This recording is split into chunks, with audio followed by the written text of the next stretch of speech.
Felly ar ôl cerdded lawr yr arfordir ar hyd y clogwyni, mi newch chi gyrraedd Porth Llŷn, y ffordd i lawr i Porth Llŷn yn fan hyn. A wedyn mae'r llwybr swyddogol yn parhau y tu ôl i mi. Neu mae yna opsiwn i chi fynd am y traeth ym Porth Llŷn a dilyn y traeth ac ail ymuno ar llwybr yn nes ymlaen. A dyna dwi am ei wneud. Felly'r llwybr swyddogol yn mynd i fyny am y ffordd am y cwrs golf, neu'r llwybr answyddogol ar hyd y traeth ym Porth Llŷn, a dwi am mynd am yr answyddogol i mi gael sôn am un neu ddau o bethau. Awe.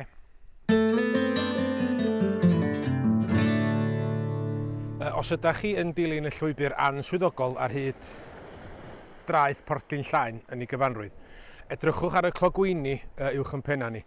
Mae yna olion amlwg o erydu arfordirol wrth i'r môr ennill yn erbyn tir, ond mi welwch chi hefyd dylla, ac yn yr haf mae wenoliaid y glenydd. Mi welwch chi wenoliaid y glenydd yn prysur fynd a dod trwy'r adeg oherwydd dyma lle maen nhw'n nythu. Maen nhw'n nythu yn y tywod uwch ymhen ar hyd yr arfordir yma'n hyn, tylla bychan bach, wenoliaid y glenydd. Trwy'r haf yn mynd a dod a maen nhw'n werth i gweld.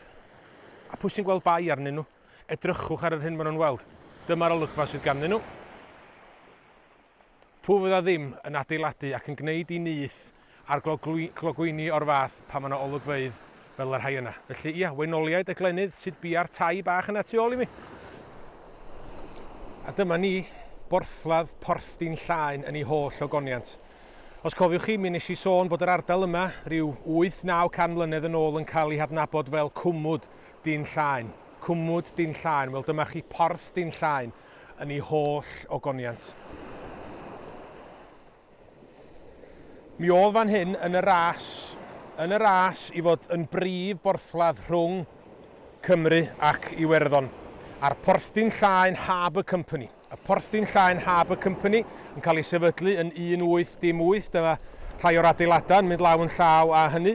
Harbwr dwfn, cysgodol, clai, yn golygu bod yna le da i angori yma, ond Caergybi yn ennill y ras i fod y prif borthladd yn 1810, a dyna ddiwedd ar hynny. Ond porthladd pwysig ymhell cyn hynny. Tafarn y Tŷ Coch, Porth Llŷn. Gafodd i henwi fel y drydedd dafarn ora yn y byd mewn arolwg lled ddiweddar. Y drydedd, sgen i ddim syniad pwy oedd yn gynta nac yn ail, oherwydd dydy ddim yn anodd gweld pam bod Tŷ Coch wedi henwi yn un o'r goreuon yn y byd. Di ddim yn anodd. Dydy hi ddim yn anodd, a mae'n sgandal a dim llai na trydydd yn unig oedd Tŷ Coch. Ond ia, Tŷ Coch yn sefyll yma ers 1823. Wedi adeiladu yn wreiddiol yn defnyddio brics coch. Brics coch oedd wedi defnyddio fel balast ar long o'r iseldiroedd. Felly'r brics coch rheini yn rhoi'r enw Tŷ Coch i ni ers 1823. Yr unig dafarn sydd yma erbyn hyn, ond ers dalwm, mi oedd na 4 tafarn ar y traeth ar hyd yr arfordir yn fan hyn i dorri syched yr adeiladwyr llonga, y pysgotwyr pennaig a phob dim yn y canol. Iechyd da Tŷ Coch? Mae'n ddiwrnod bendigedig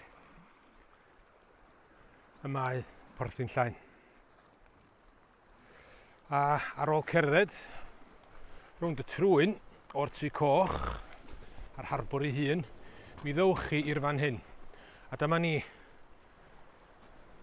fad achub Porth Llŷn. Bad achub yn fan hyn ers 1864. 1864. A mae'r bad diweddara, y math teimar sydd gan yr RNLI yma ers degawd. Y John D. Spicer ydy enw'r bad yn y fan hyn. Mae yna fae tywodlyd eiraid hyfryd wrth ochr y Tŷ Coch. Ac os newch chi aros yn fan hyn am yn ddigon hir, a dwi wedi brofi fo'n hun, mae yna fwy nag un morlo ddigon dof yn fan hyn. Os ydych chi'n ddigon lwcus, mi ddaw'r morlo yn agos iawn i'r lan i fysnesu i weld beth ydych chi'n wneud. Lleoliad hyfryd i gwt bad achub Porth Llŷn.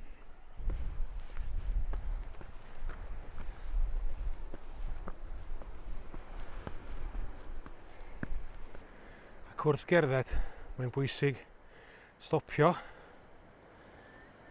Ni'n sôn am gan yr adar. Sawl brân goesgoch ar y traeth. Ac os newch chi edrych yn fanwl, gobeithio bod yng Nghymraeg ond da yn torhilo. Mae yna forloi yn ogystal a mae'n hawdd methu pan maen nhw'r un lliw a'r creigiau. Bwysig cadw yn ddigon pell. Nid yr adag yma'r flwyddyn pan mae ganddyn nhw rai bach. Wel, mi ges i wledd yn gweld tri ar y traeth yn gynharach. Wel, mae yna gor yn fan hyn yn yr haul. A dwi'n cadw mheller o'r morloi.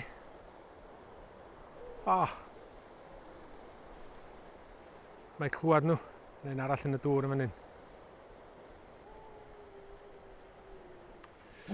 Dwi bellach wedi cyrraedd Porth Tywyn. Dyna chi olygfa tu ôl mi, os allwch chi i gweld ti. Mae'n olygfa ddifai. Dwi yn cwt tatws uwchlaw Porth Tywyn.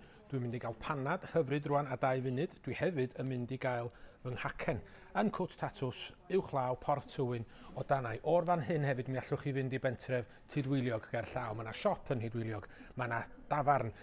Yn y Gymraeg, gyda llaw enw yn gorffan gyda iog yn golygu fod yna rhywun a dylanwad ar yr ardal rhyw dro. Ffestyn iog, brychein iog.